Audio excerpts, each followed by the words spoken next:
اوس په تاسو وایي چې په دې موټر سایکل باندې دومره تیز روانې علي بای چېرته کې روانې او دومره ښکلې علاقې کراس کوي او مونږ ته وایي نه چې ته کم خورونه راځئ دا پوره ویډیو راسره وګورئ او ویم درته چې زه نن چېرته کې روان یم. سلامونه ټولو یارانو دوستان ته. نن مې چې څنګه د کار نه چوټي وکړه په موټر سایکل د بل پارټنر سره راکېناستم او راتلم نو په دې کې ماته یو رنګ رالی او رنګ څه ناشنا نمبر نه رالی نو چې ما اوچت کو نو ماته ویل چې استادجي که اوزګار او چوټي دې کړي نو ویل زما ځای ته لږ راچکر شه ستا سره مې کار دی. نو اوس په دې خبره باندې زه نه پوهېدم چې کار به څه نو راځئ چې ویې ګورو چې زما سره کار څه دی. خو د هغې نه مخکې تاسو زموږ د یوټیوب دا چینل د سره لازمي سبسکرایب کړئ او مخکې دا ویډیو د سره شیر کړئ او لایک لازمي ورکوئ. نو که تاسو د لارې نو ډېر زیات ښکلې مزیدارې لارې دي دا چې کوم نیر راغلی دی نو دا ډایرکټ د ملکنټري نه راغلی دی چې ډېر زیات ښکلی ځای دی او ډېر زیات مزیدار ځای دی. نو که تاسو کتلی شئ نو دلته کې دې تمبو ته چې موږ راوځو د مخامخ د درګۍ کالج دی او په دې غټ نیر باندې به اوس موږ په وړاندې باندې ځو. خو ما چې کوم دی ځان تم پکې موبایل نیو دی هلک ته مې لږ په قلاره ځه مخامخ کوم پول تاسو ته ښکاري نو دا د انګریزانو د وخت پول دی چې ډېر زیات زوړ دی. خو چې دلته کې راورسېدو نو څه ناشنا لار باندې ملګري راوستم او دا ډېره زیاته اوږده چړۍ وه او ډېره نیغه چړیا هم وه. ما ورته لږ په احتیاط سره ځه هسې نه چې چېرته زخمیان شو یا اکسیډنټ وکړو.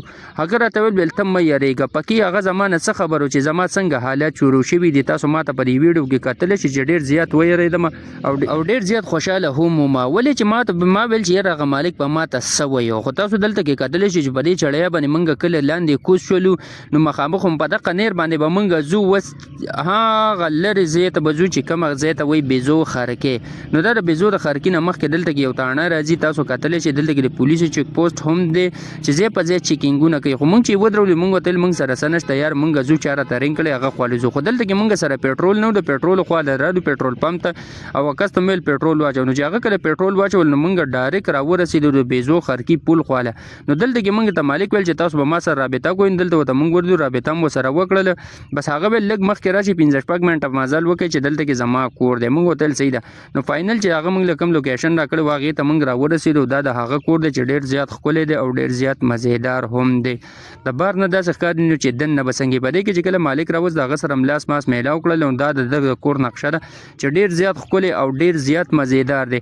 نو اوس ما ویل چې د ده به ما سره څه کوي راځئ ویم درته هغه د ما سره دا کار و چې ما ته ویل د دې کور پټواري راله وکړه چې زه وله ماربل راوړم او دا په دې کې ماربل ولګوم چې بیا راله ته رګړی کې.